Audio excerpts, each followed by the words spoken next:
Are you a kid that wants to get a dirt bike, but your parents don't want you to get one because it's dangerous? Well, I want to share some things with you and your parents to show you that it's not as dangerous as some other sports, such as baseball, football, soccer. It can be just as safe or safer. So if you really want to ride a dirt bike, I get it. I remember when I was 7 years old and I was begging my parents to get me a Honda 50cc dirt bike. My mom has always been concerned about the safety of me and my brothers and sisters, but thankfully I have a dad who is willing to let me and my brother get a dirt bike at such a young age. So if you've asked your parents to get a dirt bike for you and they said no, have them watch this video. However, ultimately, they are your parents and God gave them authority over you while you are still a child and living under their house. So you need to respect them and obey them. So first, there's a big difference between just casual dirt biking, trail riding,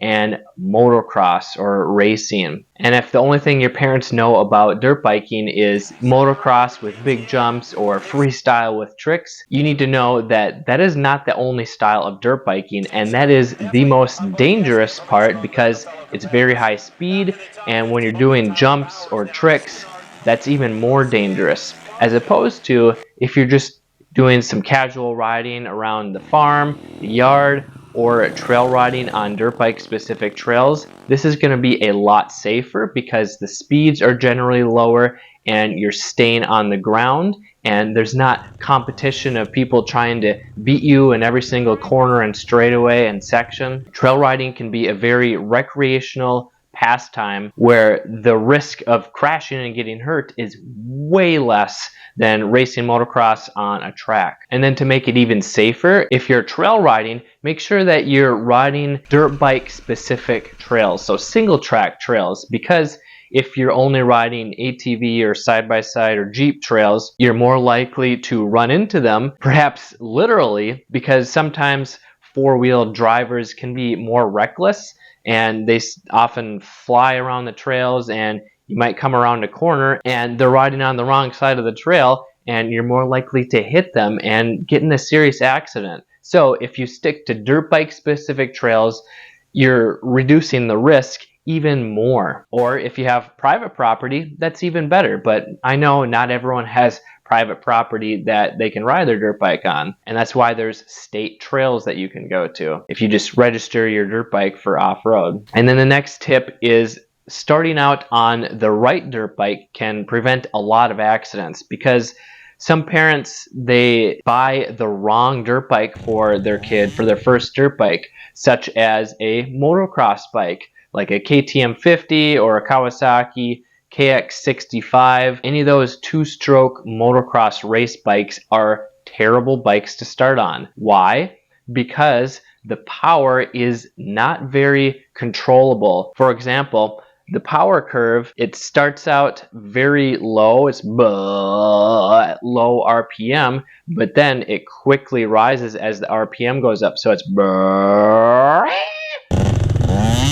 this makes the power feel very snappy, very jerky, hard to control. And when you're not used to riding a dirt bike and having good throttle control, it's very easy to fly into a tree or fly off the trail. Just lose control when you're on a motocross bike with a lot of power. Whereas if you start out on a trail bike, an air-cooled four-stroke trail bike, these have very mellow, smooth power.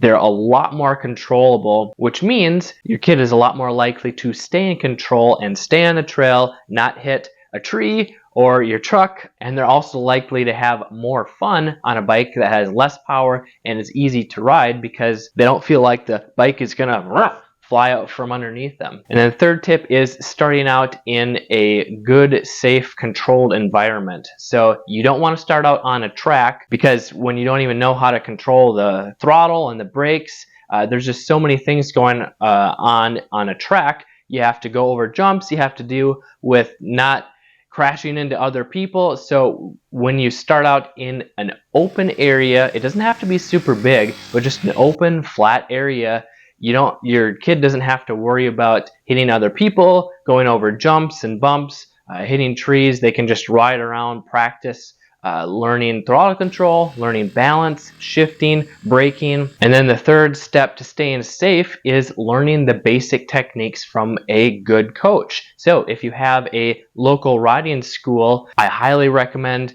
getting taught by a professional coach that can show you the fundamental techniques so that you have more control, and this will greatly reduce the risk of crashing and getting hurt. And if you don't have a riding school near you, I encourage you to check out my free training workshop. The link is in the description below, and it's totally free for you and your child. So kids, if you're still living under the authority of your parents, please show them the respect that God tells us to give our parents by obeying them. But if you want a dirt bike, please show this to them and then let me know what you think by leaving a comment below. And then parents, would you rather have your kids inside playing video games or out doing other bad things? Or would you rather have them riding a dirt bike, getting good exercise, getting outside, making friends? And if you did it with them, this is an excellent way to bond together, grow a relationship with your son or daughter, or all of your kids, maybe your spouse too. And if you have anything wrong with what I said,